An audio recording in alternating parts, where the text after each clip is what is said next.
gasps and groans as an unknown figure enters the Senate in a burqa. Oh, what on earth? The President confirms it's Pauline Hanson, even wearing her Senate badge. I've been advised by the clerk via the attendant that the identity of Senator Hanson was established before she entered the chamber. Question time goes on, but eventually another senator takes issue. If Senator Hanson can stay here unchallenged, I understand that she's not a Muslim, is not of Islamic faith, can I appear tomorrow in fancy dress unchallenged? The point of order is dismissed. I'm not going to dictate the standard of dress. And when it comes to Senator Hanson's turn for a question, she disrobes. I'm quite happy to remove this because this is not what should belong in this parliament. Will you work to actually ban the burqa in Australia? Senator Hanson, no, we will not be banning the burqa. The Attorney-General dismissed it as a stunt with a serious edge. To be very, very careful of the offence you may do to the religious sensibilities of other Australians. He outlined the advice he'd received from every Director-General of Security and AFP Commissioner with whom he'd worked.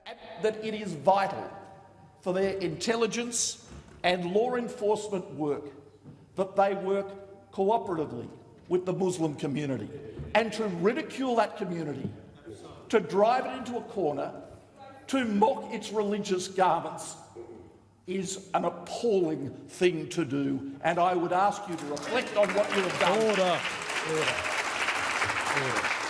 The applause from across the chamber went on and on. I think the Senate genuinely was as one in terms of the attitude and response to that. The Education Minister had a front row seat. Minister, what was wrong with what Pauline Hanson did today? Well, it was an appalling stunt. It was an insult to Senate conventions and practice. It was an insult to many thousands of hard-working, law-abiding Australians, and it was something that undermines the hard work of our law enforcement agencies. Pre-Parliament, Labor's Anne Ali was an expert in countering terrorism in Islamic communities. To mock them at this level here in the hallowed halls of Parliament in the way that she has, really risks that very, very important relationship that our security agencies have with the community. I thought it was a disgraceful stunt. I thought it was something that degraded the Parliament, degraded the People's Senate, and I think she should be ashamed of herself. She claimed stunts like that, left unchecked, could lead us down the dark path on display this week in the United States. Never in my life did I expect to see the Nazi flag flying so blatantly and with such force. We need to make sure that that doesn't happen here. The stunt in the Senate was carefully planned and, like it or not, perfectly executed. Pauline Hanson got exactly what she wanted, the nation's attention. Even better, outrage from the so-called political establishment.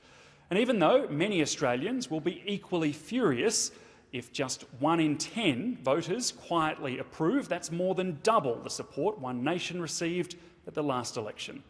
Like a flag hoisted on top of a circus tent, the burqa stunt capped off an absurd week in Parliament.